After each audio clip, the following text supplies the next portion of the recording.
ನಮಸ್ಕಾರ, ಸಿಟಿವಿ ನ್ಯೂಸ್ಗೆ ಸ್ವಾಗತ. ನಾನು ದೀಪಿಕಾ ಮಂಜುನಾಥ್. ಮೊದಲಿಗೆ ಮುಖ್ಯಾಂಶಗಳು.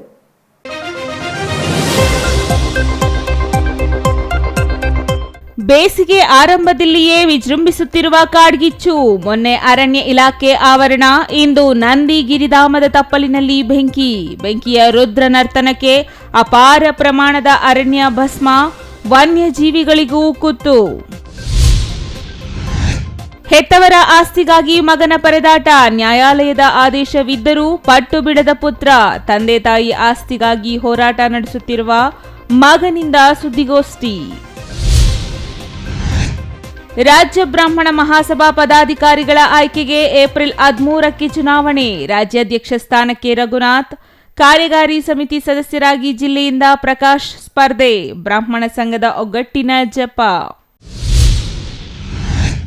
ನಿವೇಶನ ರಹಿತರಿಗೆ ನಿವೇಶನ ನೀಡಲು ಆಗ್ರಹಿಸಿ ಬಾಗೇಪಲ್ಲಿಯಲ್ಲಿ ಪ್ರತಿಭಟನೆ. ತಹಶೀಲ್ದಾರ್ ನೀಡಿದ ಮಾತಿನಂತೆ ಬಡವರಿಗೆ ನಿವೇಶನ ಹಂಚಲು ಒತ್ತಾಯ.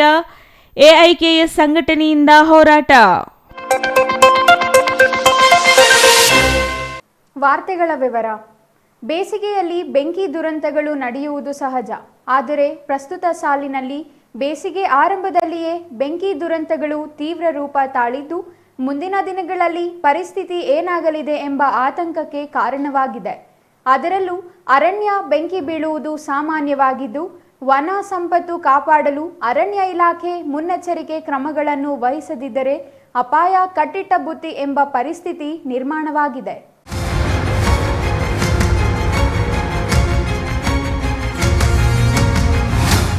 ಇಲ್ಲಿ ಕಾಣ್ತಾ ಇದೆಯಲ್ಲ ಬೆಂಕಿಯ ಜ್ವಾಲೆ.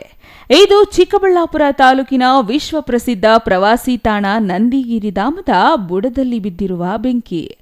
ಇದು ಕಾಡ್ಗಿಚ್ಚಿನಿಂದ ಹಬ್ಬಿದ ಬೆಂಕಿಯ, ಇಲ್ಲವೇ ಕಿಡಿಗೇಡಿಗಳು ಹಚ್ಚಿದ ಬೆಂಕಿಯ ಗೊತ್ತಿಲ್ಲ. ಆದರೆ ಇದರ ರೌದ್ರಾವತಾರಕ್ಕೆ ಇಡೀ ವನಸಂಕುಲ ಸುಟ್ಟು ಭಸ್ಮವಾಗುತ್ತಿದ್ದು, ಅಪಾರ ಪ್ರಮಾಣದ ಅರಣ್ಯ ನಾಶವಾಗುತ್ತಿದೆ. ಅರಣ್ಯಕ್ಕೆ ಬೆಂಕಿ ಬೀಳುವುದು ಸಾಮಾನ್ಯ ಎಂಬ ಸ್ಥಿತಿ ಇದ್ದು, ಅರಣ್ಯ ಸಂಪತ್ತು ಕಾಪಾಡಲು ಅರಣ್ಯ ಇಲಾಖೆ ಅಧಿಕಾರಿಗಳು ಯಾವುದೇ ಮುನ್ನೆಚ್ಚರಿಕಾ ಕ್ರಮಗಳನ್ನು ವಹಿಸದಿರುವುದು ಅವರ ನಿರ್ಲಕ್ಷ್ಯತೆಗೆ ಹಿಡಿದ ಕನ್ನಡಿಯಾಗಿದೆ.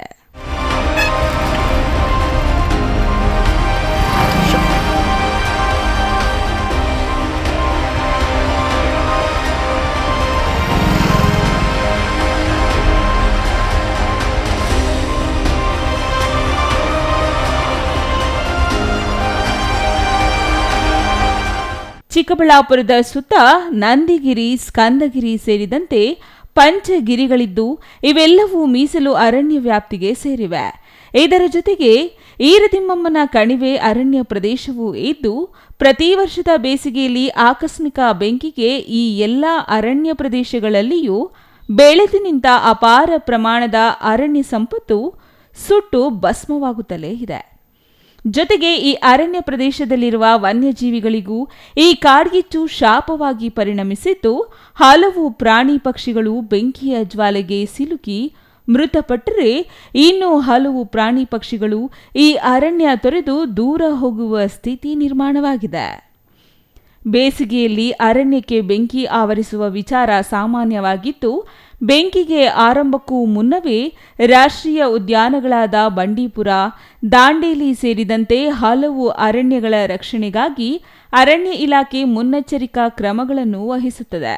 ಆದರೆ ಚಿಕ್ಕಬಳ್ಳಾಪುರ ಜಿಲ್ಲಾ ಅರಣ್ಯ ಇಲಾಖೆ ಮಾತ್ರ ಈ ಯಾವುದೇ ಸಾಹಸಕ್ಕೆ ಮುಂದಾಗದೆ, ತಮಗೂ ಈ ಅರಣ್ಯ ಸಂಪತ್ತಿಗೂ ಸಂಬಂಧವೇ ಇಲ್ಲ ಎನ್ನುವಂತೆ ವರ್ತಿಸುತ್ತಿರುವ ಕಾರಣ ಕಾಡ್ಗಿಚ್ಚಿಗೆ ಅರಣ್ಯ ನಾಶ ಎಂಬುದು ಪ್ರತಿ ವರ್ಷ ಸಾಮಾನ್ಯವಾಗಿದೆ.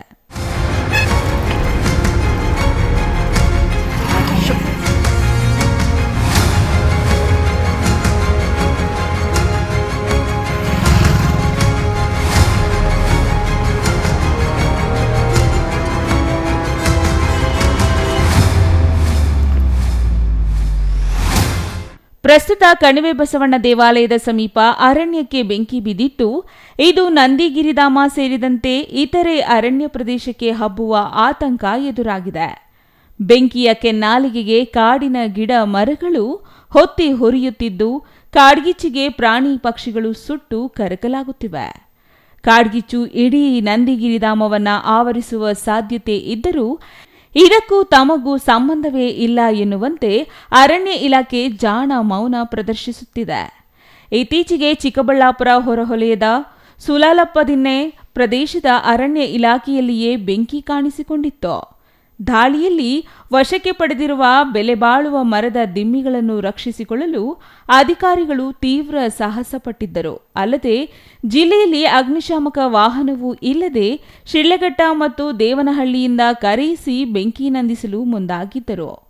ಪರಿಸ್ಥಿತಿ ಇಷ್ಟು ಗಂಭೀರವಾಗಿದ್ದರೂ ಅರಣ್ಯ ಇಲಾಖೆ ಮಾತ್ರ ಕಾಡ್ಗಿಚ್ಚಿನಿಂದ ಅರಣ್ಯ ರಕ್ಷಿಸಲು ಮುಂಜಾಗ್ರತಾ ಕ್ರಮಗಳನ್ನು ಕೈಗೊಳ್ಳದೆ ನಿರ್ಲಕ್ಷ್ಯ ಮಾಡುತ್ತಿರುವುದು ಪರಿಸರ ಪ್ರೇಮಿಗಳ ಆಕ್ರೋಶಕ್ಕೆ ಕಾರಣವಾಗಿದೆ.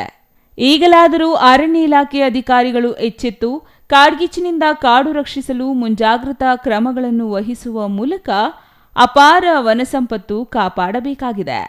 ಅರಣ್ಯ ಇಲಾಖೆ ಅಧಿಕಾರಿಗಳ ನಿರ್ಲಕ್ಷ್ಯ ಹೀಗೆ ಮುಂದುವರೆದರೆ ಅಧಿಕಾರಿಗಳ ನಿರ್ಲಕ್ಷ್ಯ ಖಂಡಿಸಿ ಪ್ರತಿಭಟನೆ ನಡೆಸುವ ಎಚ್ಚರಿಕೆಯನ್ನು ಪರಿಸರ ಪ್ರೇಮಿಗಳು ನೀಡಿದ್ದಾರೆ. Ambareesh N, CTV news, Chikkaballapur. ಯಾವುದೇ ತಂದೆ ತಾಯಿಗಳು ತಮ್ಮ ಮಕ್ಕಳ ಅಭಿವೃದ್ಧಿಗಾಗಿ ಮಾತ್ರ ಶ್ರಮಿಸುತ್ತಾರೆ. ಆದರೆ ಬೆಳೆದ ಮಕ್ಕಳು ಮಾತ್ರ ತಂದೆ ತಾಯಿ ಮಾಡಿರುವ ಆಸ್ತಿಯನ್ನು ಮಾತ್ರ ಗಮನಿಸುವುದು ಹೊಸದೇನಲ್ಲ. ಆದರೆ ಅಣ್ಣ ತಮ್ಮಂದಿರಿಗೆ ಸಮಾನವಾಗಿ ಆಸ್ತಿಯ ಪಾಲು ನೀಡಿ ಹೆತ್ತವರಿಗಾಗಿ ಮೀಸಲಿದ್ದ ಆಸ್ತಿಗಾಗಿ ಕಿತ್ತಾಟ ನಡೆಸುತ್ತಿರುವ ಪ್ರಕರಣ ಚಿಕ್ಕಬಳ್ಳಾಪುರದಲ್ಲಿ ನಡೆದಿದೆ.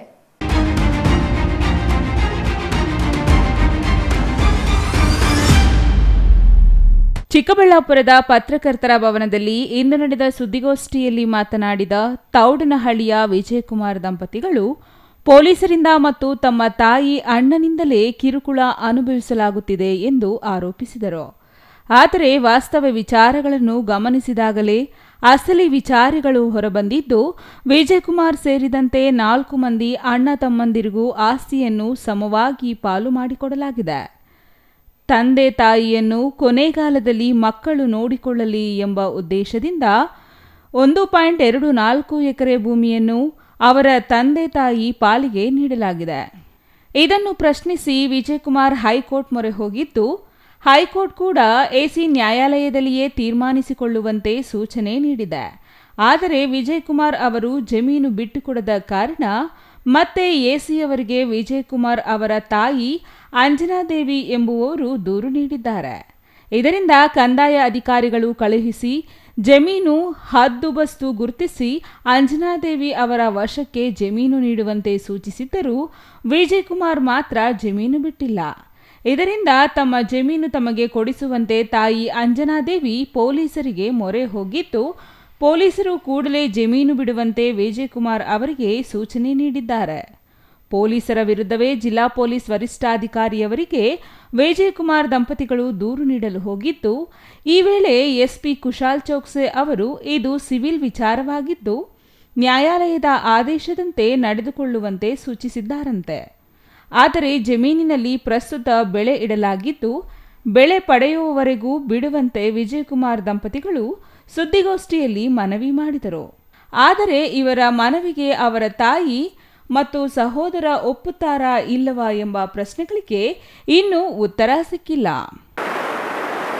ವಿಜಯಕುಮಾರ್ ಅಂದ್ಬಿಟ್ಟು ನಮ್ಮದು ಫ್ಯಾಮ್ಲಿನಲ್ಲಿ ಸ್ವಲ್ಪ ಸಮಸ್ಯೆ ಆಗಿಬಿಟ್ಟಿದೆ. ಫ್ಯಾಮ್ಲಿ ಮ್ಯಾಟ್ರು ಜಮೀನು ದ್ರಾಕ್ಷಿ ತೋಟ 18 ವರ್ಷದಿಂದ ನಾನೇ ಇನ್ವೆಸ್ಟ್ಮೆಂಟ್ ಮಾಡ್ಕೊಂಡು ಬಂದಿದ್ದೀನಿ. ದಾನ ಪತ್ರ ಮಾಡಿಕೊಟ್ಟಿದ್ರು ಮೊಮ್ಮಕ್ಕಳಿಗೆ ಅಂದ್ಬಿಟ್ಟು. ಇವಾಗ ನಮ್ಮ ಪ್ರಸನ್ನ ಕುಮಾರ್ ಅನ್ನೋನು ಅಣ್ಣ ಆಗಬೇಕು. ಅವನು ನಮ್ಮ ತಾಯಿ ತಲೆ ಕೆಟ್ಟಿಬಿಟ್ಟು ಮಾರಾಟ ಮಾಡಬಾರ್ದು ಅನ್ನೋ ಆದೇಶದಲ್ಲಿದೆ. ಮಾರಾಟ ಮಾಡೋಕ್ಕೆ ಕೊಟ್ಟಿದ್ದಾನೆ. ನಮಗೆಲ್ಲ 40-50 ಲಕ್ಷ ಇನ್ವೆಸ್ಟ್ಮೆಂಟ್ ಮಾಡಿದ್ದೀವಿ. ಮೊನ್ನೆ ಎಲ್ಲ ಜನವರಿ 17ನೇ ತಾರೀಕು ದ್ರಾಕ್ಷಿ ಗಿಡ ಎಲ್ಲ ಕಟ್ ಮಾಡಿ ಹೋಗ್ಬಿಟ್ಟಿದ್ದ.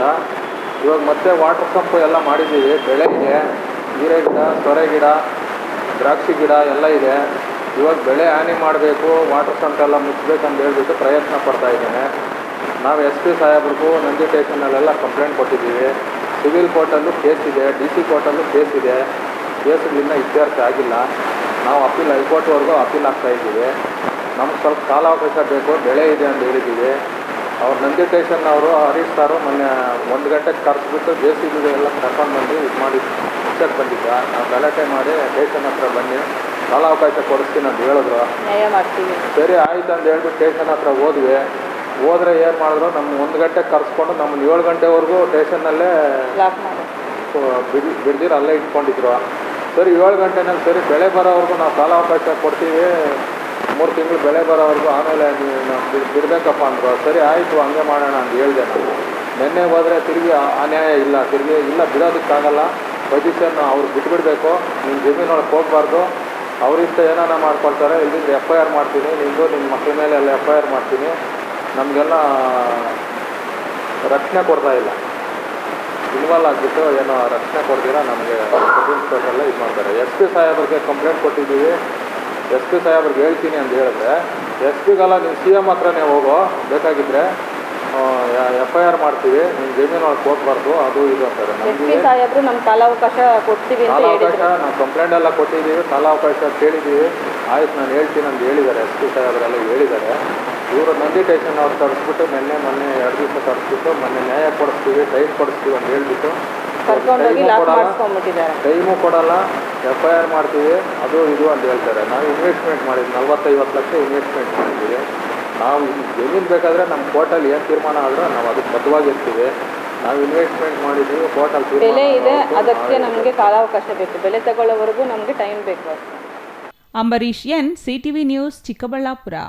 ಅಖಿಲ ಕರ್ನಾಟಕ ಬ್ರಾಹ್ಮಣ ಮಹಾಸಭಾ ಚುನಾವಣೆ ಏಪ್ರಿಲ್ 13ರಂದು ನಡೆಯಲಿದ್ದು, ಅಧ್ಯಕ್ಷ ಸ್ಥಾನಕ್ಕೆ ರಘುನಾಥ್ ಮತ್ತು ಕಾರ್ಯಕಾರಿ ಸಮಿತಿ ಸದಸ್ಯ ಸ್ಥಾನಕ್ಕೆ ಪ್ರಕಾಶ್ ಸ್ಪರ್ಧಿಸಿದ್ದು, ಇವರನ್ನು ಬೆಂಬಲಿಸುವುದಾಗಿ ಜಿಲ್ಲೆಯ ಎಲ್ಲ ತಾಲೂಕುಗಳ ಬ್ರಾಹ್ಮಣ ಸಂಘದ ಪದಾಧಿಕಾರಿಗಳು ಘೋಷಿಸಿದರು.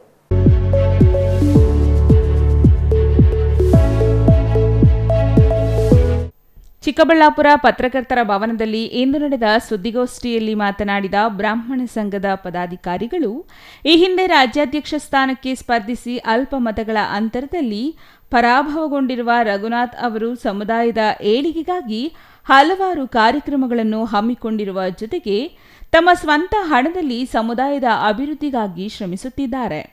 ಅಂತಹ ವ್ಯಕ್ತಿ ಅಧ್ಯಕ್ಷರಾದರೆ ಸಮುದಾಯ ಮತ್ತಷ್ಟು ಅಭಿವೃದ್ಧಿಯಾಗಲು ಸಹಕಾರಿಯಾಗಲಿದೆ.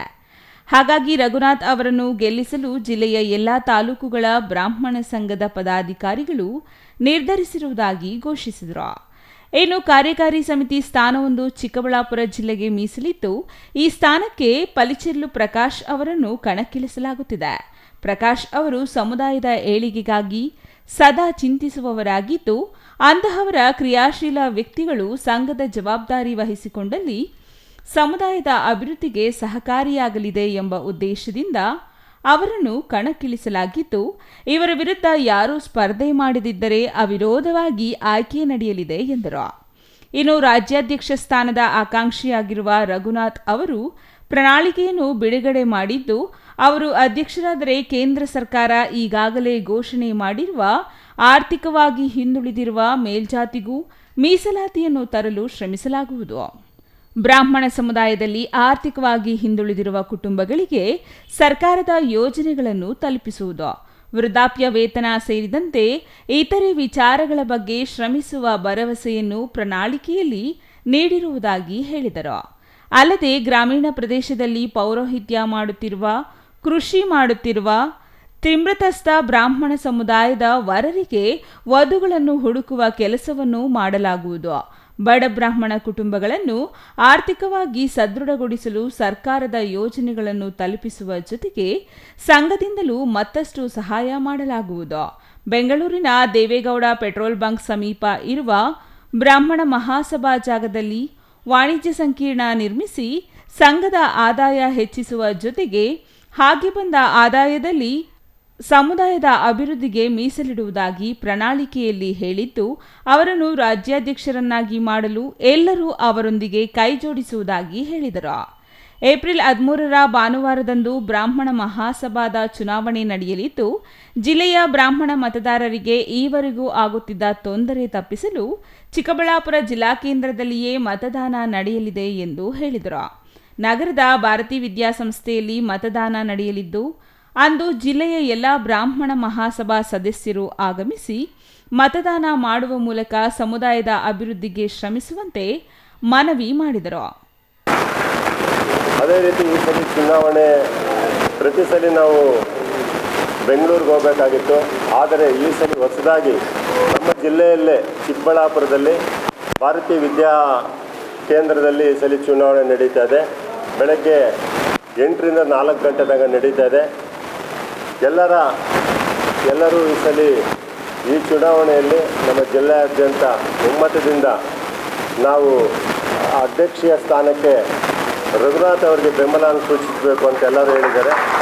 ಅದರ ಪ್ರಕಾರ ನಾವು ಇವತ್ತು ನಮ್ಮ ಜಿಲ್ಲಾ ಪ್ರತಿನಿಧಿಯಾಗಿ ಪ್ರಕಾಶ್ ಅವರನ್ನು ಹಾಗೂ ಅಧ್ಯಕ್ಷೀಯ ಸ್ಥಾನಕ್ಕೆ ರಘುನಾಥ್ ಅವರಿಗೆ ನಮ್ಮ ಜಿಲ್ಲೆಯಾದ್ಯಂತ ಎಲ್ಲ ಅಧ್ಯಕ್ಷರುಗಳು, ಎಲ್ಲ ಹಿರಿಯರು, ಎಲ್ಲ ನಮ್ಮ ಉಪಪಂಗಡಗಳ ಅಧ್ಯಕ್ಷರುಗಳು, ಶ್ರೀಮಂತಸ್ಥರು, ಮಹಿಳೆಯರು ಎಲ್ಲರೂ ಒಮ್ಮತದಿಂದ ಈ ಸಲ ರಘುನಾಥ್ ಅವರಿಗೆ ಬೆಂಬಲ ಸೂಚಿಸ್ತಾ ಇದ್ದಾರೆ.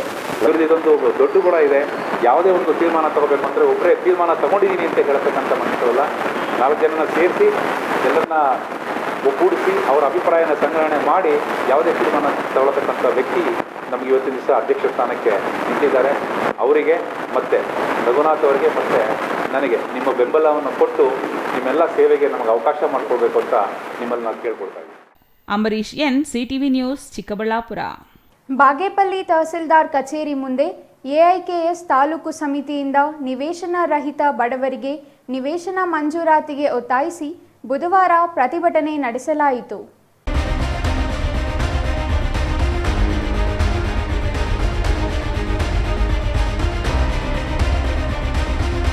ನಿವೇಶನ ರಹಿತ ಬಡವರಿಗೆ ನಿವೇಶನ ನೀಡಲು ಆಗ್ರಹಿಸಿ ಇಂದು ಪ್ರತಿಭಟನೆ ನಡೆಸಲಾಯಿತು.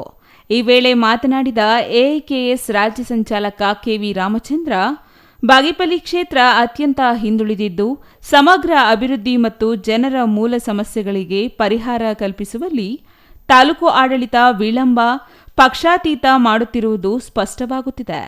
ಅಭಿವೃದ್ಧಿ ಹೆಸರಿನಲ್ಲಿ ಸರ್ಕಾರದ ವಿವಿಧ ಯೋಜನೆಗಳ ಅನುದಾನ ಸರಿಯಾಗಿ ಸದ್ಬಳಕೆಯಾಗುತ್ತಿಲ್ಲ. ಬದಲಾಗಿ ದುರ್ಬಳಕೆ ಆಗುತ್ತಿರುವುದು ಅತ್ಯಂತ ಶೋಷನೀಯ ಸಂಗತಿಯಾಗಿದೆ ಎಂದರು. ಸರ್ಕಾರಿ ಭೂಮಿ ಕಬಳಿಸುತ್ತಿರುವ ಬಲಾಢ್ಯರ ಪರ ಕಂದಾಯ ಇಲಾಖೆಯಲ್ಲಿ ದಾಖಲೆಗಳು ಸೃಷ್ಟಿಯಾಗುತ್ತಿದ್ದರೂ ಬಡವರ ಪಾಲಿಗೆ ದಾಖಲೆಗಳು ಸಿಗದೆ ನಿತ್ಯ ಅಲೆದಾಡುವಂತಾಗಿದೆ.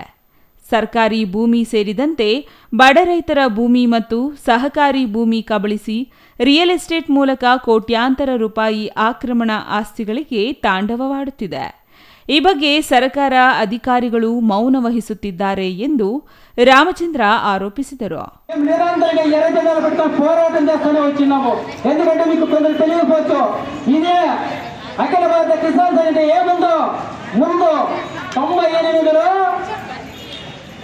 అప్పుడు కూడా ఈ ఏరియాలో మేము పోరాటం చేసినాం. ఎన్ని నాగుష్ణప్ప ఎర్రజెండా తప్ప మేమంతా అప్పుడు తుపాకీ అధికారం తీసుకోవాలనే విషయమే. ఈ కొత్త 98లో ఇంకా ఎంతో మేధావితో నిపుణుల్లో పాల్గొంటున్నామని చెప్పేసి అవద్దు అని చెప్పేసి ఇప్పుడు మేము సంవిధానం ప్రకారము ఈ పార్లమెంట్ పంతాలు మేము పోరాటం చేయాలని చెప్పేసి 98 ఇంకా ఎలక్షన్ మూమెంట్కి వచ్చినట్ల పార్టీ ఏ ఒక్క అధికారి కానీ ఎవరికైనా భయపడేది లేదు. న్యాయం కోసం మేము ప్రాణాలైనా అర్పించే తిరిగిగా ఉన్నాం. కొందరు అంటారు మీ దీంట్లో ఎవరున్నారు మాట్లాడేవాళ్ళు, ఎవరున్నారు అట్లా ఇట్లా అడిగేవాళ్ళు కూడా కొందరు ఉంటారు. మా దీంట్లో ఎర్రజెండా పార్టీ ఉంది, ఎర్రజెండా కింద మేము నడుస్తాము, ఎర్రజెండా మా ధైర్యము, ఎవరికి భయపడే అవసరం లేదు, ఎవరికి భయపడి కూడా భయపడము. ఇప్పుడు కూడా చెప్తున్నాము, మేడం వాళ్ళు అక్కడ 30 ఎకరాలు చూపి సంబంధించి ఇప్పుడు దాంట్లో మీకు ఎంజనం అర్జీలు అయినారో ఎంజనం సైకిల్ సంబంధించి ఇప్పుడే వాళ్ళు ఏమన్నా మాకు ల్యాండ్ చూపించి సైట్ తీయకుండా పరిస్థితుల్లో 102వ సర్వే నంబర్లో టీఆర్ఎస్కి అయింది 40 ఎకరాలు చెప్తున్నారు. 102వ సర్వే నంబర్లో 72 ఎకరాలు గోమాల భూమి ఉంది. ఆ గోమాల భూమిలో ఏమన్నా ఇల్లు వేరే పక్కన మాకు సైజ్ చూపించేసి అర్జీ చేసినారు కదా, సైజ్ లేకుండా పరిస్థితుల్లో మా అఖిల భారత కిసాన్ సంఘటన ముఖాంతరం పోయి మీరు టీఆర్ఎస్ ఇచ్చుకోండి, ఇంకో దానికి ఇచ్చుకోండి, మేము అక్కడ 102 సర్వే నంబర్లో పాల్గొనే పక్కలో గుడిసెలు వేపించేది నిజమో, ఎర్రజెండాలు కనిపించేది నిజమో, అక్కడి నుంచి అక్కపత్రాలు వచ్చేందుకు పోరాటాలు చేసేది నిజమో. మీరు కానూన్ ప్రకారము ఏం చర్యలు తీసుకోండి, మేము లోపల పైదానికి రెడీగా ఉన్నాము. అవతలకు వస్తే జెండా పట్టుకొని పోరాటం చేసే కూడా రెడీగా ఉందని చెప్పి ఈ సందర్భంగా చెప్తున్నాము. ಪಟ್ಟಣ ಸೇರಿದಂತೆ ಗ್ರಾಮೀಣ ಭಾಗದಲ್ಲಿ ಬಾಡಿಗೆ ಮನೆಗಳಲ್ಲಿ ವಾಸಿಸುತ್ತಿರುವ ಬಡವರ ಪಾಲಿಗೆ ನಿವೇಶನಗಳ ಹಂಚಿಕೆಯು ಎಂದಿಗೂ ಮರೀಚಿಕೆಯಾಗಿ ಉಳಿಯಲಾಗಿದೆ. ಪಾತಬಾಗೇಪಲ್ಲಿ ಸರ್ವೆ ನಂಬರ್ 102ರಲ್ಲಿ 72 ಎಕರೆ ಸರ್ಕಾರಿ ಭೂಮಿಯಲ್ಲಿ ಪಟ್ಟಣದಲ್ಲಿ ಬಾಡಿಗೆ ಮನೆಗಳಲ್ಲಿ ಜೀವನ ಸಾಗಿಸುತ್ತಿರುವ 23 ವಾರ್ಡ್ಗಳ ನಿವೇಶನ ರಹಿತರಿಗೆ ನಿವೇಶನ ಮಂಜೂರು ಮಾಡಲು ಅಗತ್ಯ ಕ್ರಮ ವಹಿಸುವುದಾಗಿ ತಹಸೀಲ್ದಾರ್ ಹಿಂದೆ ತಿಳಿಸಿದ್ದರು. ಅವರ ಮಾತಿನ ಮೇಲೆ ವಿಶ್ವಾಸ ಇಟ್ಟು ತಾಳ್ಮೆಯಿಂದ ಮನವಿ ಸಲ್ಲಿಸುತ್ತಾ ಬಂದಿದ್ದೇವೆ. ಆದರೆ ಈವರೆಗೆ ನಿವೇಶನ ಮಂಜೂರಾತಿ ಮಾಡುವಲ್ಲಿ ವಿಳಂಬವಾಗುತ್ತಿರುವುದರಿಂದ ಅನುಮಾನಕ್ಕೆ ಎಡೆಮಾಡಿಕೊಟ್ಟಿದೆ ಎಂದರು. ಪ್ರತಿಭಟನಾಕಾರರಿಂದ ಶಿರಸ್ತುದಾರ್ ಮಂಜುನಾಥ್ ಮನವಿ ಪತ್ರ ಸ್ವೀಕರಿಸಿ ಮಾತನಾಡಿ, ಈ ಬಗ್ಗೆ ತಹಶೀಲ್ದಾರರು ಕ್ರಮ ಜರುಗಿಸಿದ್ದು ಸುಮಾರು 25 ಎಕರೆ ಜಮೀನು ಗುರುತಿಸಿ ಪುರಸಭೆಯವರಿಗೆ ನೀಡಿದ್ದೇವೆ. ಅವರು ನಿವೇಶನಗಳನ್ನು ನೀಡಲು ಈಗಾಗಲೇ ಪಟ್ಟಿ ತಯಾರಿಸಿದ್ದಾರೆ, ಅಲ್ಲಿ ಪರಿಶೀಲಿಸಬಹುದು ಎಂದರು. ಇದಕ್ಕೂ ಮೊದಲು ಪಟ್ಟಣದ ಮುಖ್ಯ ರಸ್ತೆಯಲ್ಲಿ ಪ್ರತಿಭಟನಾ ಮೆರವಣಿಗೆ ನಡೆಸಲಾಯಿತು. R Ganesh, CTV news, Bagepalli.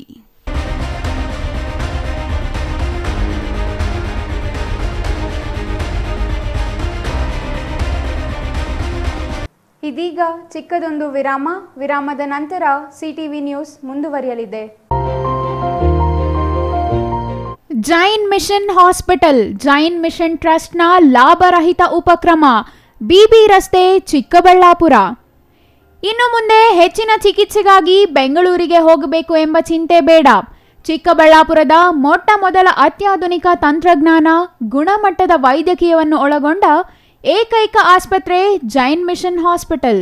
ದಿನದ 24 ಗಂಟೆಗಳು ನೆಬುಲೈಸೇಷನ್, ಹೆರಿಗೆ, ಐಸಿಯು, ಟ್ರಾಮ್ ಸೆಂಟರ್, ಆಂಬ್ಯುಲೆನ್ಸ್ ಸೇವೆಗಳು ಲಭ್ಯವಿದೆ. ಜೈನ್ ಮಿಷನ್ ಆಸ್ಪತ್ರೆಯು 4 ಅಂತಸ್ತಿನ ಕಟ್ಟಡವನ್ನು ಒಳಗೊಂಡಿದ್ದು 100 ಹಾಸಿಗೆಗಳುಳ್ಳ ಸುಸಜ್ಜಿತವಾದ ಆಸ್ಪತ್ರೆಯಾಗಿದೆ. ಅಲ್ಲದೆ ಸುಧಾರಿತ ಲ್ಯಾಬ್ ಸೌಲಭ್ಯಗಳು, ಎಕ್ಸ್ರೇ, ಓಟಿ ಕಾಂಪ್ಲೆಕ್ಸ್, ಲ್ಯಾಬ್ ಸೇವೆಗಳು, ಒಳಗಿನ ರೋಗಿಗಳು, ಸಾಮಾನ್ಯ ಸೇವೆಗಳು ಲಭ್ಯವಿದೆ. 24 ಗಂಟೆಗಳ ತುರ್ತು ಸೇವೆಗಳು, ಐಸಿಯು, ಎನ್ಐಸಿಯು, ಅಪಘಾತ ಮತ್ತು ತುರ್ತು ಚಿಕಿತ್ಸೆ, pharmacy, ambulance.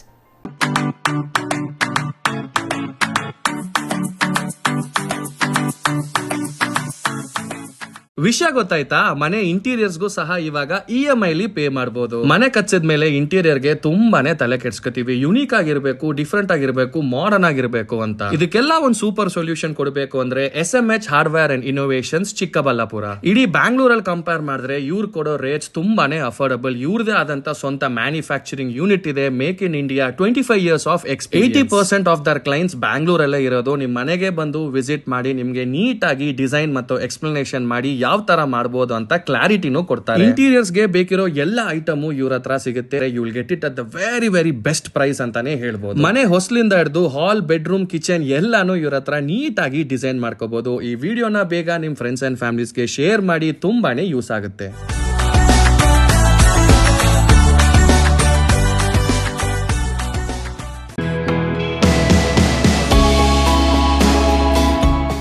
Shri ಚಾಮವಿ party hall, 4ನೇ ಮಹಡಿ, ಶ್ರೀ ಚಾಮವಿ ಕಾಂಪ್ಲೆಕ್ಸ್, ಗೆರಿಯಾ ಶೋರೂಮ್ನ ಮೇಲೆ, ನಂಬರ್ 232T, ಬಿಬಿ ರಸ್ತೆ, ಚಿಕ್ಕಬಳ್ಳಾಪುರ.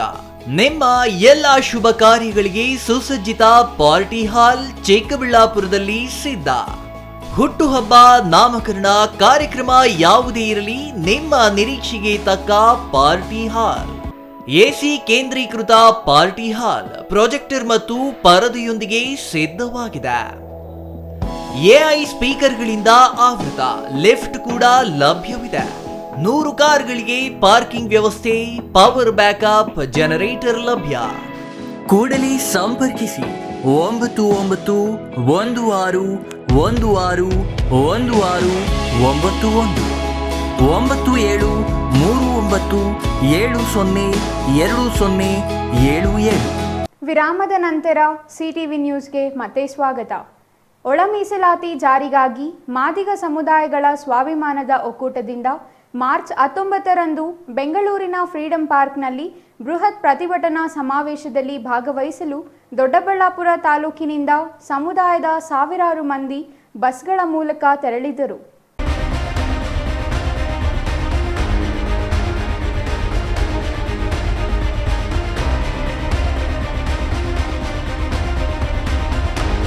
ಒಳ ಮೀಸಲಾತಿಗೆ ಆಗ್ರಹಿಸಿ ಬೆಂಗಳೂರಿನಲ್ಲಿ ಹಮ್ಮಿಕೊಂಡಿರುವ ಪ್ರತಿಭಟನೆಗೆ ಹೋರಾಟ ವೇಳೆ ಮಾತನಾಡಿದ ಬಚ್ಚಳ್ಳಿ ನಾಗರಾಜು, ಸುಪ್ರೀಂ ಕೋರ್ಟ್ ಆದೇಶದಂತೆ ಸರ್ಕಾರದ ದತ್ತಾಂಶಗಳನ್ನು ಪರಿಗಣಿಸಿ ವಿಳಂಬ ನೀತಿ ಅನುಸರಿಸದೆ ಒಳ ಮೀಸಲಾತಿಯನ್ನು ಜಾರಿಗೊಳಿಸಬೇಕು. ಮಾದಿಗ ಸಮುದಾಯವನ್ನು ಕೇವಲ ವೋಟ್ ಬ್ಯಾಂಕ್ ಆಗಿ ಬಳಸಿಕೊಳ್ಳಲಾಗುತ್ತಿದೆ. ಸುಪ್ರೀಂ ಕೋರ್ಟ್ ಆದೇಶ ಹೊರತರಿಸಿದ್ದರೂ ರಾಜ್ಯ ಸರ್ಕಾರ ಆದೇಶವನ್ನು ಜಾರಿಗೆ ತರಲು ಮುಂದಾಗುತ್ತಿಲ್ಲ ಎಂದು ಆರೋಪಿಸಿದರು. ಮುಖ್ಯಮಂತ್ರಿಗಳು ಕೂಡಲೇ ಯಥಾವತ್ತಾಗಿ ಸುಪ್ರೀಂ ಕೋರ್ಟ್ ಆದೇಶ ಹೊರಡಿಸಲಿ, ಇಲ್ಲವೇ ಕುರ್ಚಿ ಖಾಲಿ ಮಾಡಲಿ ಎಂದು ಆಗ್ರಹಿಸಿದರು. ನಮ್ಮ ಕರ್ನಾಟಕದಲ್ಲಿ ನಮ್ಮ ಮಾದಿಗ ಸಮುದಾಯ 35 ವರ್ಷಗಳಿಂದ ನಿರಂತರವಾಗಿ ಒಳ ಮೀಸಲಾತಿಗಾಗಿ ಹೋರಾಟ ಮಾಡ್ಕೊಂಡು ಬರ್ತಾ ಇದೆ. ಈ ಸಂದರ್ಭದಲ್ಲಿ ಈ ಹೋರಾಟವನ್ನು ಒಂದು ತಾರ್ಕಿಕ ಅಂತ್ಯಕ್ಕೆ ಕೊಂಡೊಯ್ಯಬೇಕು ಅಂತ ಹೇಳಿ ಎಲ್ಲ ಸಂಘಟನೆಗಳು ಒಟ್ಟಾಗಿ ಮಾದಿಗ ಸಂಘಟನೆಗಳ ಸ್ವಾಭಿಮಾನದ ಒಕ್ಕೂಟ ಅಂತೇಳಿ ಎಲ್ಲರೂ ಒಂದೇ ವೇದಿಕೆಯಡಿ ಇವತ್ತೊಂದು ಬೃಹತ್ ಸಮಾವೇಶವನ್ನು ಫ್ರೀಡಮ್ ಪಾರ್ಕಲ್ಲಿ ಹಮ್ಮಿಕೊಂಡಿದ್ದೇವೆ. ಏನು ಇತ್ತೀಚೆಗೆ ನಿನ್ನೆ ಮೊನ್ನೆ ನಡೆದಂಥ ಘಟನೆಗಳು ಅಂತಂದರೆ, ತೆಲಂಗಾಣ ರಾಜ್ಯ ಸರ್ಕಾರ ರೇವಂತ್ ರೆಡ್ಡಿ ಮುಖ್ಯಮಂತ್ರಿ ಆದಂಥವರು ಅಲ್ಲಿ ಒಳ ಮೀಸಲಾತಿಯನ್ನು ಜಾರಿ ಮಾಡಿದ್ದಾರೆ. ಅವರಿಗೆ ಆ ಬದ್ಧತೆಯನ್ನು ತೋರಿಸ್ತದೆ. ಆದರೆ ನಮ್ಮ ರಾಜ್ಯದಲ್ಲಿ ನಮ್ಮನ್ನು 3-4 ಬಾರಿ ಯಾಮಾರಿಸ್ಕೊಂಡು ನಿಮಗೆ ಚುನಾವಣಾ ಪ್ರಣಾಳಿಕೆಯಲ್ಲೂ ಕೂಡ ಏನು ನಿಮಗೆ ಒಳ ಮೀಸಲಾತಿಯನ್ನು ಜಾರಿ ಮಾಡ್ತೀವಿ ಅಂತ ಹೇಳಿ ಮುಖ್ಯಮಂತ್ರಿಯಾಗಿ ಆದಂಥ ಸಿದ್ದರಾಮಯ್ಯನವರು ಇದುವರೆಗೂ ಕೂಡ ಈ ಬದ್ಧತೆಯನ್ನು ತೋರ್ತಾ ಇಲ್ಲ. ಅದ್ರ ಬಗ್ಗೆ ನಮ್ಮ ವಿರೋಧ ಇದೆ. ಇವತ್ತು ನಮ್ಮ ರಾಜ್ಯದ ಮೂಲೆ ಮೂಲೆಗಳಿಂದ ಸಾವಿರಾರು ಜನಸಂಖ್ಯೆಯಲ್ಲಿ ನಾವು ಫ್ರೀಡಮ್ ಪಾರ್ಕಲ್ಲಿ ಸೇರಿ ಈ ಸರ್ಕಾರಕ್ಕೆ ಕಡೆ ಎಚ್ಚರಿಕೆಯನ್ನು ಕೊಡ್ತಾ ಇದ್ದೇವೆ. ಮಾದಿಗ ಸಮುದಾಯಕ್ಕೆ ಸಾಮಾಜಿಕ ನ್ಯಾಯ ಕೊಟ್ಟಿದ್ದರೆ ನಾವೇಗೆ ಹೋರಾಟಕ್ಕೆ ಮುಂದಾಗಬೇಕಿತ್ತು? ಇದು ನಮ್ಮ ಹಕ್ಕು. ಸುಪ್ರೀಂ ಕೋರ್ಟ್ ನೀಡುವ ಆದೇಶವನ್ನು ಯಥಾವತ್ತಾಗಿ ಸರ್ಕಾರ ಜಾರಿಗೊಳಿಸಬೇಕು, ಇಲ್ಲವಾದಲ್ಲಿ ಮುಖ್ಯಮಂತ್ರಿ ಸಿದ್ದರಾಮಯ್ಯ ಕುರ್ಚಿ ಖಾಲಿ ಮಾಡಲಿ ಎಂದರು. Mahesh, CTV news, Bengaluru.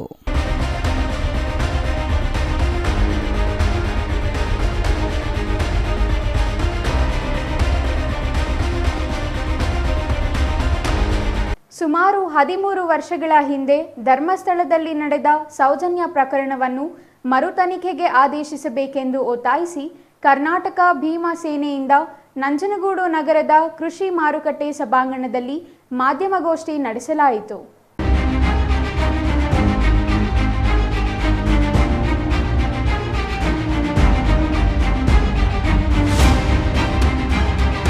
ನಂಜನಗೂಡಿನಲ್ಲಿ ಇಂದು ನಡೆದ ಮಾಧ್ಯಮಗೋಷ್ಠಿಯಲ್ಲಿ ಕರ್ನಾಟಕ ಭೀಮಸೇನಾ ತಾಲೂಕು ಅಧ್ಯಕ್ಷ ಶಿವಸ್ವಾಮಿ ಬಾನೂರು ಮಾತನಾಡಿ, ಸೌಜನ್ಯ ಪ್ರಕರಣ ಮರುತನಿಖೆಗೆ ಒಳಪಡಿಸಬೇಕು. ಈ ಪ್ರಕರಣಕ್ಕೆ ಸಂಬಂಧಿಸಿ ಸಂತೋಷ್ ರಾವ್ ಅವರನ್ನು ಆರೋಪಿಯನ್ನಾಗಿ ಮಾಡಲಾಗಿತ್ತು. ಆದರೆ ನ್ಯಾಯಾಲಯ ಸಂತೋಷ್ ರಾವ್ ಅವರನ್ನು ಆರೋಪ ಮುಕ್ತರಾಗಿ ಮಾಡಿದೆ. ಆದರೆ ಸೌಜನ್ಯ ಪ್ರಕರಣಕ್ಕೆ ಸಂಬಂಧಿಸಿದಂತೆ ನಿಜವಾದ ಆರೋಪಿಗಳು ಯಾರು ಎಂಬ ಪ್ರಶ್ನೆ ಎದುರಾಗಿದೆ ಎಂದರು.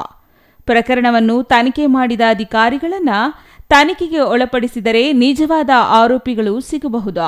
ಸಿದ್ದರಾಮಯ್ಯನವರು ಈ ಪ್ರಕರಣವನ್ನು ಮರುತನಿಖೆಗೆ ಆದೇಶ ಮಾಡಬೇಕು. ಸೌಜನ್ಯ ಪ್ರಕರಣವನ್ನು ತನಿಖೆ ನಡೆಸಿದ ಅಧಿಕಾರಿಗಳನ್ನು ತನಿಖೆಗೆ ಒಳಪಡಿಸಬೇಕು. ಇಲ್ಲವಾದರೆ ಕರ್ನಾಟಕ ಭೀಮಸೇನೆಯಿಂದ ಉಗ್ರ ಹೋರಾಟ ಮಾಡಲಾಗುವುದು ಎಂದು ಎಚ್ಚರಿಸಿದರು. ಚಾನಲ್ಗಳನ್ನ ನೋಡಿರ್ತೀವಿ. ಹಾಗಾಗಿ ಅವರ ಒಂದು ಘನ ನ್ಯಾಯಾಲಯದ ಅಭಿಪ್ರಾಯದಂತೆ ನಮ್ಮ ಸಂಘಟನೆಯು ಕೂಡ ಇದು ಇದ್ದರೂ ಇರ್ಬೋದೇನೋ, ನಿಜ ಆಗಿರ್ಬೋದೇನೋ ಅನ್ನೋ ಉದ್ದೇಶದಿಂದ ಇಲ್ಲಿ ದಿಕ್ತಪ್ಪಿಸಿರ್ತಕ್ಕಂಥ ಅಧಿಕಾರಿಗಳನ್ನೇ ನಾವು ವಿಚಾರಣೆಗೆ ಒಳಪಡಿಸಿದಾಗ ಆ ಸತ್ಯಾಸತ್ಯತೆ ಏನು ಅನ್ನೋದು ಗೊತ್ತಾಗ್ಬೋದು ಅನ್ನೋದು ನಮ್ಮ ಅನಿಸಿಕೆ ಆಗಿದೆ. ಹಾಗಾಗಿ ದಯವಿಟ್ಟು ರಾಜ್ಯ ಸರ್ಕಾರಕ್ಕೆ ನಾವು ಒತ್ತಾಯ ಮಾಡೋದೇನೆಂದರೆ, ಸೌಜನ್ಯ ಪ್ರಕರಣವನ್ನು ಮರುತನಿಖೆಗೆ ಆದೇಶಿಸಬೇಕು. ನೀವು ಜನಪರ ಸರ್ಕಾರ ಅಂತ ಏನು ಹೇಳಿದಿರಿ, ನಮಗೂ ಕೂಡ ನಿಮ್ಮ ಜನಪರ ಸರ್ಕಾರದ ಮೇಲೆ ನಂಬಿಕೆ ಇದೆ. ಆದರೆ ಆ ನಂಬಿಕೆನ ಉಳಿಸ್ಕೋಬೇಕು ಅಂತಂದರೆ ನೀವು ಇದನ್ನು ಸೌಜನ್ಯಗೆ ನ್ಯಾಯ ಒದಗಿಸೋ ನಿಟ್ಟಿನಲ್ಲಿ ಮರುತನಿಖೆಗೆ ಆದೇಶಿಸಬೇಕು.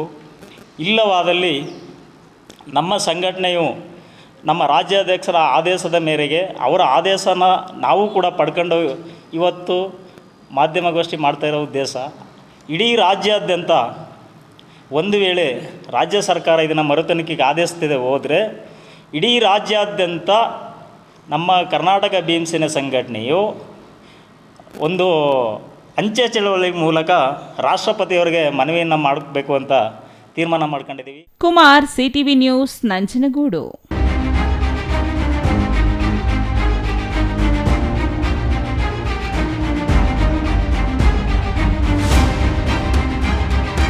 ಇದೀಗ ಚಿಕ್ಕದೊಂದು ವಿರಾಮದ ನಂತರ ಸಿಟಿವಿ ನ್ಯೂಸ್ ಮುಂದುವರಿಯಲಿದೆ.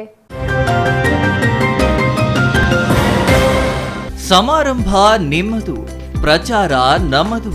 ಕಾರ್ಯಕ್ರಮ ಯಾವುದೇ ಇರಲಿ ಚಿಂತೆ ಬೇಡ.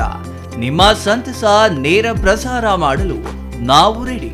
ಸಿಟಿವಿ ನ್ಯೂಸ್ ನಿಮಗಾಗಿ ಕಲ್ಪಿಸುತ್ತಿದೆ ವಿಶೇಷ ಅವಕಾಶ. ಹುಟ್ಟುಹಬ್ಬ, ನಾಮಕರಣ, ಮದುವೆ ಸಮಾರಂಭ, ಶಾಲಾ ಕಾಲೇಜಿನ ಕಾರ್ಯಕ್ರಮಗಳು, ಯಾವುದೇ ಸುದ್ದಿಗೋಷ್ಠಿಗಳು ಸೇರಿದಂತೆ ಕಾರ್ಯಕ್ರಮಗಳು ಯಾವುದೇ ಇರಲಿ ನಿಮಗೆ ಸಿಗಲಿದೆ ವ್ಯಾಪಕ ಪ್ರಚಾರ. ಸಿಟಿವಿ ನ್ಯೂಸ್ನಲ್ಲಿ ನಿಮ್ಮ ಸಂಭ್ರಮ ನೇರ ಪ್ರಸಾರದಲ್ಲಿ ನೋಡಿ. ನಿಮ್ಮ ಸಂಭ್ರಮ ನಿಮ್ಮ ಇಡೀ ಸಮೂಹಕ್ಕೆ ಮುಟ್ಟಿಸಲಿದೆ ಸಿಟಿವಿ ನ್ಯೂಸ್. ಕಾರ್ಯಕ್ರಮಕ್ಕೆ 2 ದಿನಗಳ ಮೊದಲು ನಮಗೆ ತಿಳಿಸಿ, ನಾವು ನೇರ ಪ್ರಸಾರ ಮಾಡುತ್ತೇವೆ. ಮತ್ತೇಕೆ ತಡ, ಕೂಡಲೇ ಸಂಪರ್ಕಿಸಿ 9916317028.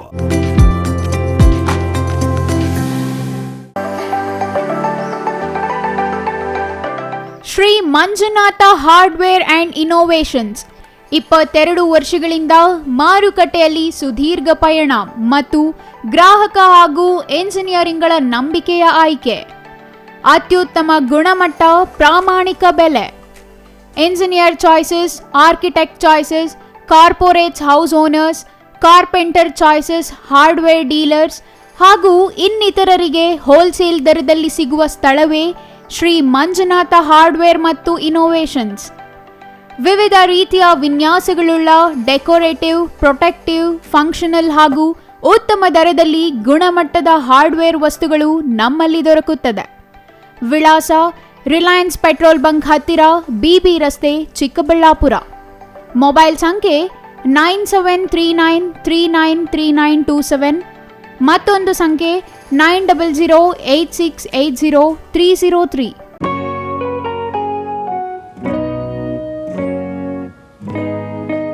ಸ್ಕೈ ಮಹಿಳಾ ಅಡ್ಡ ವುಮೆನ್ಸ್ ಶೋರೂಮ್ ಬದಲಾದ ವಿಳಾಸದಲ್ಲಿ, ಗೌರಿಬಿದನೂರು ರಸ್ತೆ, ರೆಡ್ಡಿ ಎಲೆಕ್ಟ್ರಾನಿಕ್ಸ್ ಹತ್ತಿರ, ಚಿಕ್ಕಬಳ್ಳಾಪುರ ಟೌನ್. ಮೊಬೈಲ್ ಸಂಖ್ಯೆ 9916533636. 15 ವರ್ಷ ಮೇಲ್ಪಟ್ಟ ಮಹಿಳೆಯರಿಗೆ ಬೇಕಾದ ಎಲ್ಲ ತರಹದ ಬಟ್ಟೆಗಳು ಒಂದೇ ಮಳಿಗೆಯಲ್ಲಿ ಲಭ್ಯ. ಉತ್ತಮ ಗುಣಮಟ್ಟದ ಅತ್ಯಾಧುನಿಕ ಬಟ್ಟೆಗಳಿಗಾಗಿ ಭೇಟಿ ಕೊಡಿ. ಸ್ಕೈ ಮಹಿಳಾ ಅಡ್ಡ ನಿಮಗಾಗಿ ಇದೆ.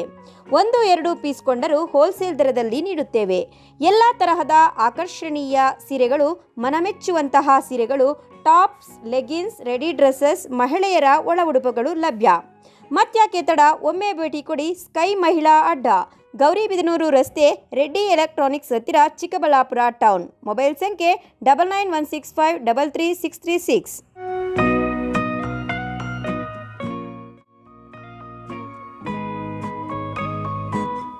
ವಿರಾಮದ ನಂತರ ಸಿಟಿವಿ ನ್ಯೂಸ್ಗೆ ಮತ್ತೆ ಸ್ವಾಗತ. ಇದೀಗ ಸಂಕ್ಷಿಪ್ತ ಸುದ್ದಿಗಳು. ಆಶಾ ಕಾರ್ಯಕರ್ತೆಯರಿಗೆ ಪ್ರೋತ್ಸಾಹಧನ ಸೇರಿಸಿ ಕನಿಷ್ಠ 10,000 ರೂಪಾಯಿ ಗೌರವಧನ ಏಪ್ರಿಲ್ 1ರಿಂದ ಅನ್ವಯವಾಗುವಂತೆ ಆದೇಶವನ್ನು ಕೂಡಲೇ ನೀಡುವ ಕುರಿತು ಪ್ರಸ್ತುತ ಬಜೆಟ್ನಲ್ಲಿ ಕಾರ್ಯಕರ್ತೆಯರಿಗೆ 1,000 ಹೆಚ್ಚಳ ಮಾಡುವ ಕುರಿತು ಆಗ್ರಹಿಸಲಾಯಿತು. ರಾಜ್ಯ ಸಂಯುಕ್ತ ಆಶಾ ಕಾರ್ಯಕರ್ತೆಯರ ಸಂಘದ ನೇತೃತ್ವದಲ್ಲಿ ಬೀದರ್ ನಗರದಲ್ಲಿ ಬೃಹತ್ ಪ್ರತಿಭಟನೆ ನಡೆಸಿ ಜಿಲ್ಲಾಧಿಕಾರಿಗಳಿಗೆ ಮನವಿ ಪತ್ರ ಸಲ್ಲಿಸಿದರು.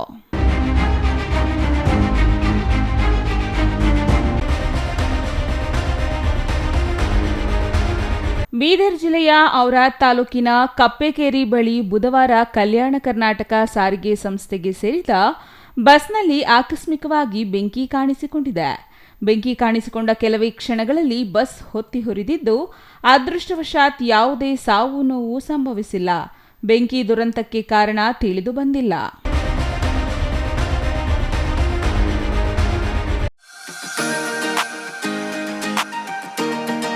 ಕೊರಟಗೆರೆ ವಕೀಲರ ಸಂಘದ ಚುನಾವಣೆ ನಡೆದಿದ್ದು, ಅಧ್ಯಕ್ಷರಾಗಿ ಎಂಎಲ್ ಸಂತೋಷ್, ಉಪಾಧ್ಯಕ್ಷರಾಗಿ ಎಸ್ಎನ್ ಹನುಮಂತರಾಜು, ಪ್ರಧಾನ ಕಾರ್ಯದರ್ಶಿಯಾಗಿ ಎಂಎಚ್ ಮಂಜುನಾಥ್, ಜಂಟಿ ಕಾರ್ಯದರ್ಶಿಯಾಗಿ ಡಿ ಕೃಷ್ಣಪ್ಪ, ಖಜಾಂಚಿಯಾಗಿ ಅರುಂಧತಿ ಆಯ್ಕೆಯಾಗಿದ್ದಾರೆ ಎಂದು ಸಂಘದ ಮಾಜಿ ಅಧ್ಯಕ್ಷ ಬಿಎಲ್ ನಾಗರಾಜು ತಿಳಿಸಿದರು.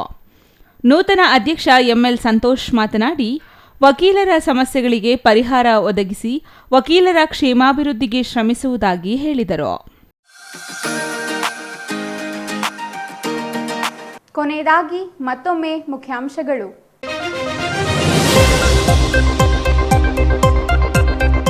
ಬೇಸಿಗೆ ಆರಂಭದಲ್ಲಿಯೇ ವಿಜೃಂಭಿಸುತ್ತಿರುವ ಕಾಡ್ಗಿಚ್ಚು. ಮೊನ್ನೆ ಅರಣ್ಯ ಇಲಾಖೆ ಆವರಣ, ಇಂದು ನಂದಿಗಿರಿಧಾಮದ ತಪ್ಪಲಿನಲ್ಲಿ ಬೆಂಕಿಯ ರುದ್ರ ನರ್ತನಕ್ಕೆ ಅಪಾರ ಪ್ರಮಾಣದ ಅರಣ್ಯ ಭಸ್ಮ, ವನ್ಯಜೀವಿಗಳಿಗೂ ಕುತ್ತು. ಹೆತ್ತವರ ಆಸ್ತಿಗಾಗಿ ಮಗನ ಪರದಾಟ, ನ್ಯಾಯಾಲಯದ ಆದೇಶವಿದ್ದರೂ ಪಟ್ಟು ಬಿಡದ ಪುತ್ರ. ತಂದೆ ತಾಯಿ ಆಸ್ತಿಗಾಗಿ ಹೋರಾಟ ನಡೆಸುತ್ತಿರುವ ಮಗನಿಂದ ಸುದ್ದಿಗೋಷ್ಠಿ. ರಾಜ್ಯ ಬ್ರಾಹ್ಮಣ ಮಹಾಸಭಾ ಪದಾಧಿಕಾರಿಗಳ ಆಯ್ಕೆಗೆ ಏಪ್ರಿಲ್ 13ಕ್ಕೆ ಚುನಾವಣೆ. ರಾಜ್ಯಾಧ್ಯಕ್ಷ ಸ್ಥಾನಕ್ಕೆ ರಘುನಾಥ್, ಕಾರ್ಯಕಾರಿ ಸಮಿತಿ ಸದಸ್ಯರಾಗಿ ಜಿಲ್ಲೆಯಿಂದ ಪ್ರಕಾಶ್ ಸ್ಪರ್ಧೆ. ಬ್ರಾಹ್ಮಣ ಸಂಘದ ಒಗ್ಗಟ್ಟಿನ ಜಪ. ನಿವೇಶನ ರಹಿತರಿಗೆ ನಿವೇಶನ ನೀಡಲು ಆಗ್ರಹಿಸಿ ಬಾಗೇಪಲ್ಲಿಯಲ್ಲಿ ಪ್ರತಿಭಟನೆ. ತಹಶೀಲ್ದಾರ್ ನೀಡಿದ ಮಾತಿನಂತೆ ಬಾಡವರಿಗೆ ನಿವೇಶನ ಹಂಚಲು ಒತ್ತಾಯ. ಎಐಕೆಎಸ್ ಸಂಘಟನೆಯಿಂದ ಹೋರಾಟ. ಇದಿಷ್ಟು ಈ ಹೊತ್ತಿನ ಸುದ್ದಿ. ನೋಡ್ತಾ ಇರಿ ಸಿಟಿವಿ ನ್ಯೂಸ್, ಇದು ನಿಮ್ಮ ಜೊತೆಗಾರ.